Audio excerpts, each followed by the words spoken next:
1997, and you were telling me about the accident with the cement. What happened after that? After that, we were working. I was in contact actually with my wife's sister, which she had to be in Budyonovsk. Budyonovsk is a town from a farmer town in Caucasian. I was in Siberia to go to Caucasian. That time was the year ends. I came in the 11th of January. They start the 14th. They start to count in the year, the 14th of January 1940. It comes close to 1941, the 14th. After the summer, whatever we have, how we worked is impossible to describe it. Then we went into, I was in contact with her, so she make papers, my sister-in-law, which is still in the United States now. She survived too. What's her name? Her name is Sylvia. Usharovic from the house, and Weinman from the marriage. She was married too. Matter of fact, we was an affair not long ago by her grandchildren. She sent so papers. We figure out that we're going to quit, so we start to give up everything, whatever we have over there, because the year ends, they should let us go. And finally, a lot of work was done. We should be able to go to Magnitogorsk, from Magnitogorsk to Budyonovsk. They were that time in Budyonovsk. We went into Budyonovsk the 14th. We started out the 14th. It took us, with all those trains, with all those things, it took us the 14th of January, 5 days. We arrived the 19th of January 1941. The 19th of January 1941 we arrived to the Budyonovsk, which my sister-in-law get word 18th. She knew that we thought we were going to make it. We didn't make it, so she had the first child. The night I saw that she was 1 day old, my niece. Which she is now already a grandmother. The niece is a grandmother. So we went over there. They made me work in a. They are knitters. The whole mishpucha was knitters. So they taught me how to knit, and they took me in the factory as a knitter.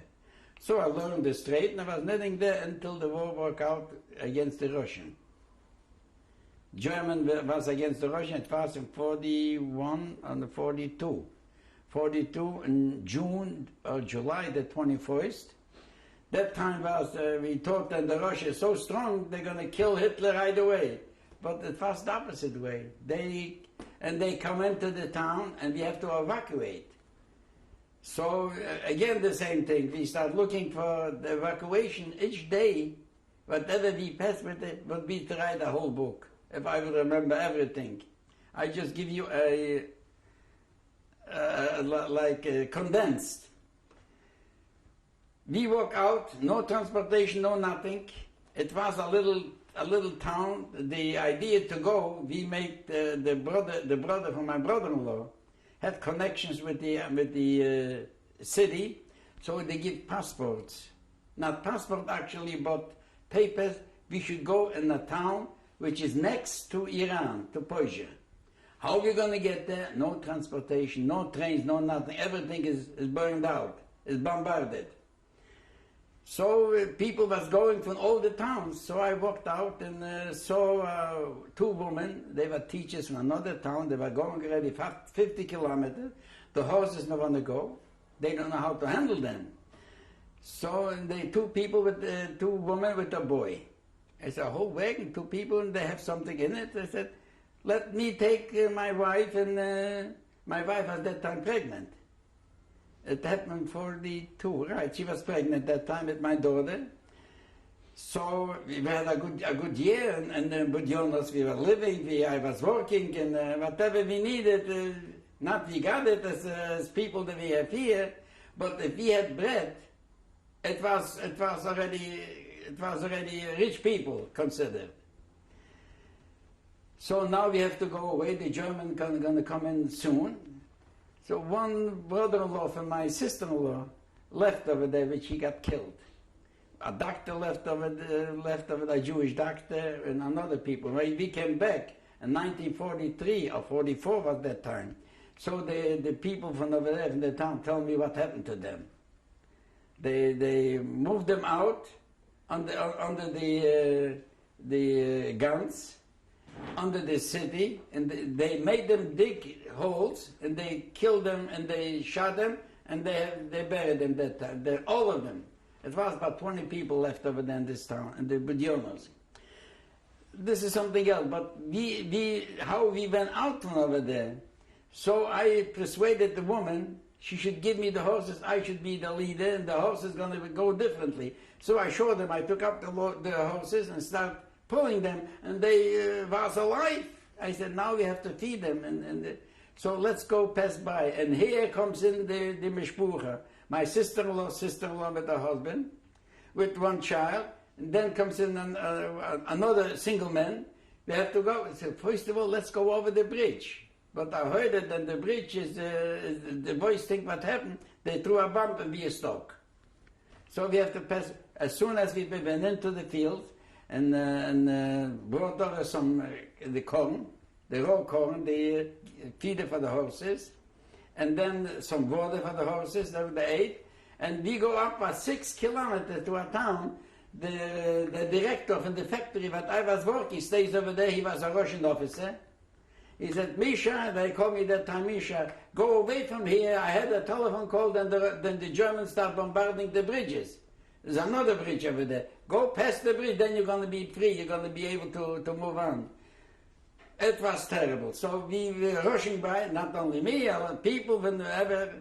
So we passed by this bridge, and we took out all the people, all the mishpucha, whatever we had that time, and we was going to Grozno. Grozno is a town where the train, they didn't bombard it yet, the train over there, the last train was over there. It took us about 2 days. During the time, how we came in at night, for 2 nights we were on the road. It was 150 kilometers, wherever we was over there. The 2 nights were miserable. Not miserable, but my wife was pregnant, and here the German put in lights, a standing lights, which makes you see like daytime. They were looking over there was the Russian army, the mix. The little mix was staying there. They were looking, they didn't find them. I found out next day, but they were looking for them. And they were cruising around and looking for them. They didn't do nothing, but imagine a field with horses, with wagons, with children, I guess they saw everything. So I covered up my wife. I wasn't dark, so they shouldn't see her. And until the lamp, it was about an hour and a half, the lamp went out. So we didn't sleep, so we went in back in the morning as soon as we put on the horses and went further. As soon as we walk out, we see where the Russian jet, the mix was staying there. All right, so thank God that they didn't hit anything, so we went further.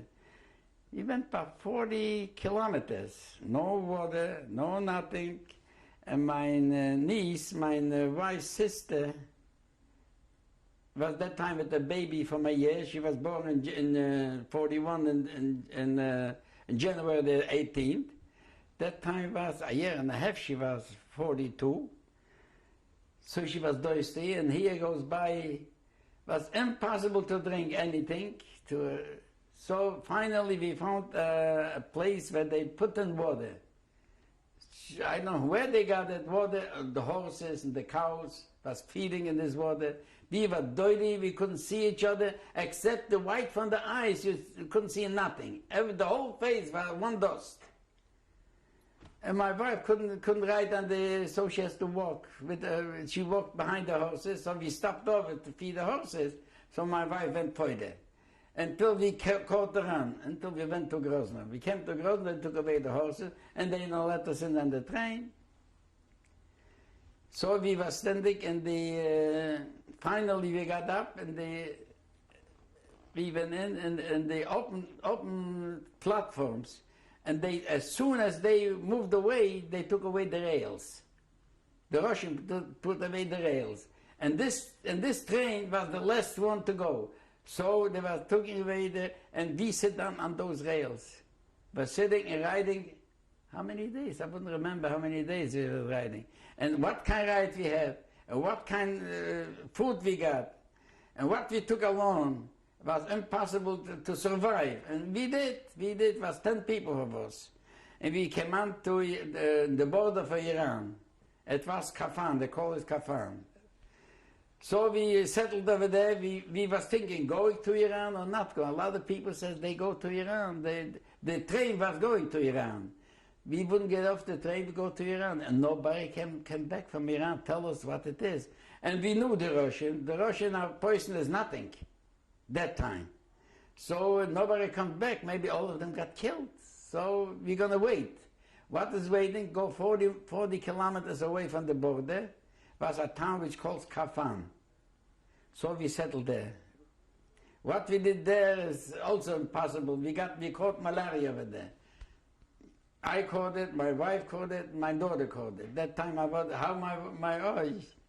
where we lived in Kafan, where she got my daughter, is to tell you, it's a book to write. Describe it in as best as you can. It happened in July we came in, August and September, November. I was working that time, taking off from the trains, came in flour for the bakery. So I took in, they want to give me money for it. I said, I don't want the money. If I work in a bakery, I want to have bread. I was so hungry than bread, and for the baby, well, before my wife was born, my daughter was born, we worked as making bricks. We made the shows, we had the forms making the bricks, we made the bricks, we go into the oven, lays over there bricks, but no wood. No coal, no wood, it lays raw. And here we had people to make it, we got paid for it, to make the bricks. So we made bricks, a rain comes and swept down the whole bricks. Nothing there, but we got paid. People come over, you put on I made brick, but you didn't give me any coal to burn them. The rain come in and wipe it out, everything.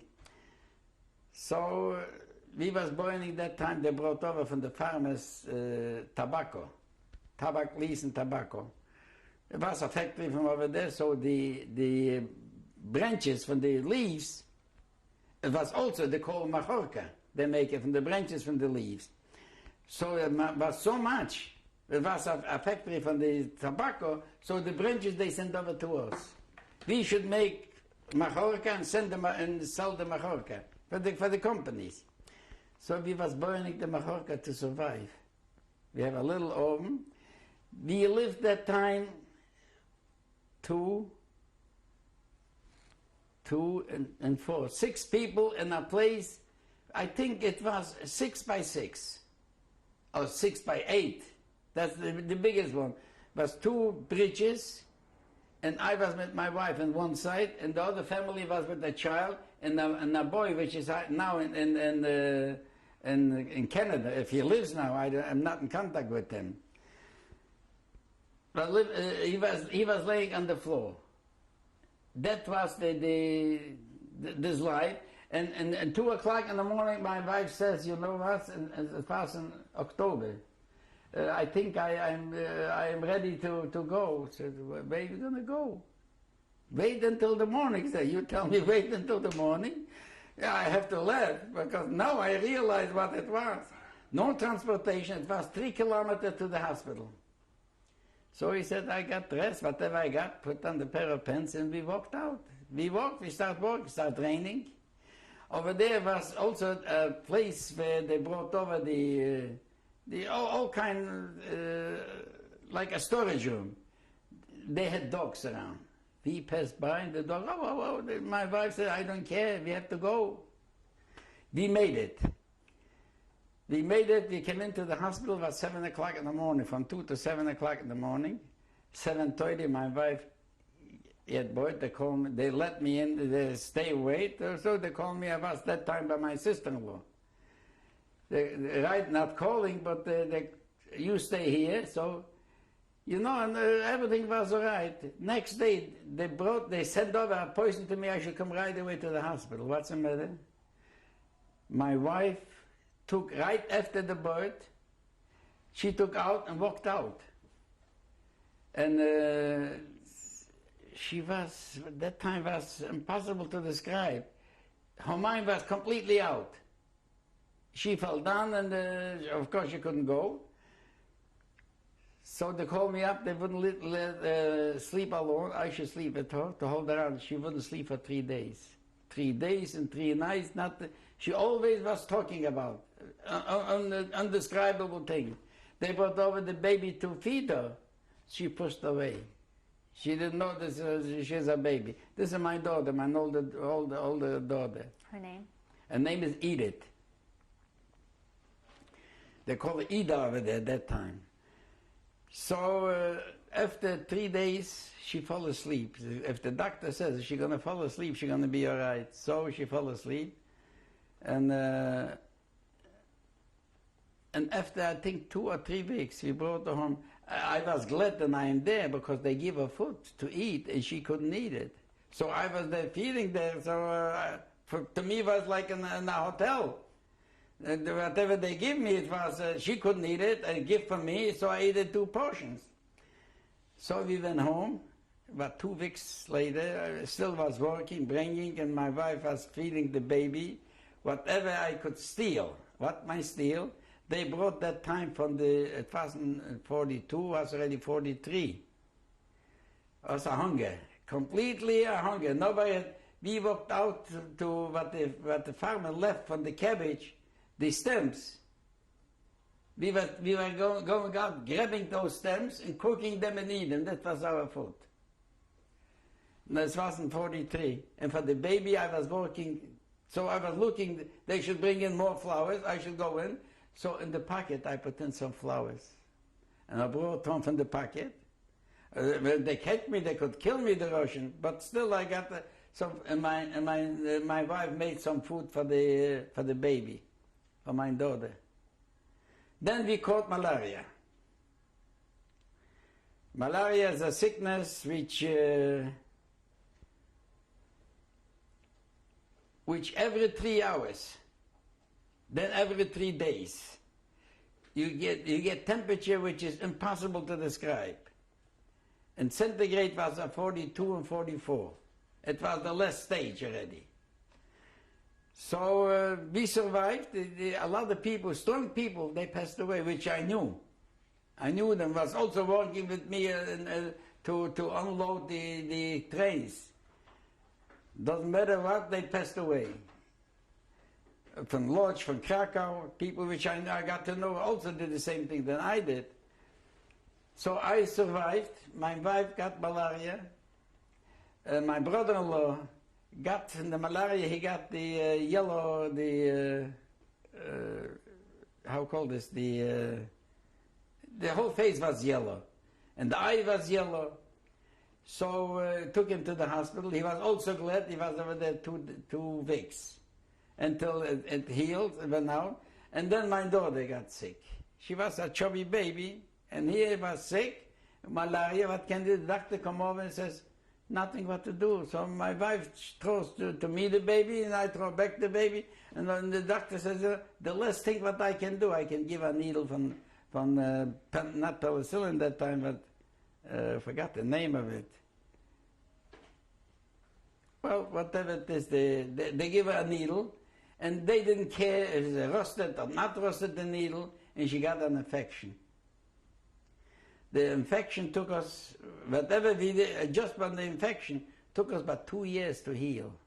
I haven't got any choice, anything to make bandage her. So it was draining and draining, until now she has 2 big spots on the back. But she survived. She became, from a chubby baby, she became like a finger. So thin. All of a sudden, she was that time 44, no, 43. December 43 was it, in Kafarm. Then the German went away in 44. So we tried to go back in another climate, to Nalchik. not to Nalchik, to Budyonovsk. We came into Budyonovsk, we heard the whole story from the people. The factory that we are working at was torn apart. The next town was Nalchik. So we found out we're going to go to Nalchik. We went to Nalchik, and how we went is also impossible to describe. Staying in the train for 2 hours on one leg and one piece of arm, just 2 fingers to hold on, to ride at night.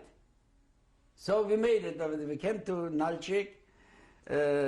They were good mechanics, their brother-in-law, and so they tried to, it was a knitting factory over there, to went into the how called the mayor, whatever from the town. They announced themselves that they're going to put up the factory. They were glad.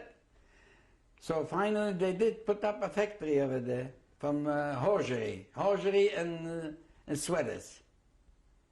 We did, so we had another guy which make already the dye house. They dye it, they have yarn over there, so they dye it and make that's what we make a living.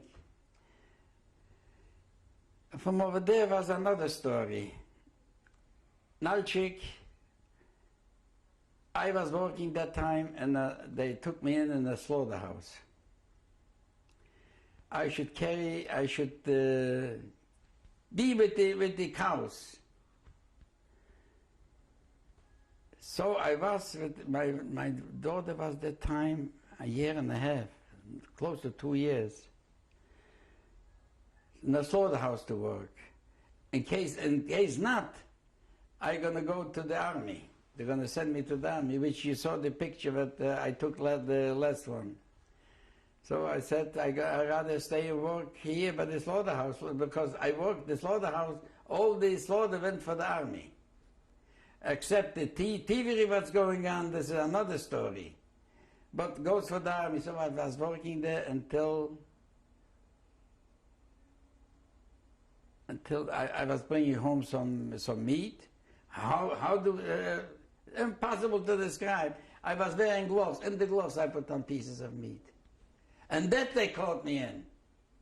And they tried to execute me over there. But I had a friend which was in the office. It was 10 people they caught that time. She said, Max, I'm going to take off your name. So she erased the name, and my name in the middle, so they didn't know who it is. It was one name less. So the other one was sent away, and I was still there. But I couldn't work over there anymore, so that time was already 1945. The war was ended. So we took to go to lodge again. We registered to lodge. I have this pass. I have other one. I have to have documents, and we are from Poland. They should let us out. I tell you just in the short. Whatever went through it is I tell you, each day was not only a book, but 1,000 pages book. The way I went from the first evacuation from Budyonovsk to Kafan is impossible to describe. And riding, my wife was pregnant that time. It was in July. She's in August. She was in October. She was the baby. 17th of October, my daughter was born. She was at that time 5-6 months pregnant, and riding in a train and rails, on the rails, sitting on the rails. It was to go for food. We had some soap, and we had some soap, and we had socks. We worked in the factory, from the knitting factory, so we made, one way makes knitted socks. So we took a bunch of socks with us. Nobody was there, so we're going to have on the road to change. So we went on the market, bought a little soup, exchanged for the socks, and some fruit we exchanged for another pair of socks or a piece of soap, and we went over to feed the family. As soon as I go over, the train tries to go away. And running, and I watching, and another thing, shoes I never had.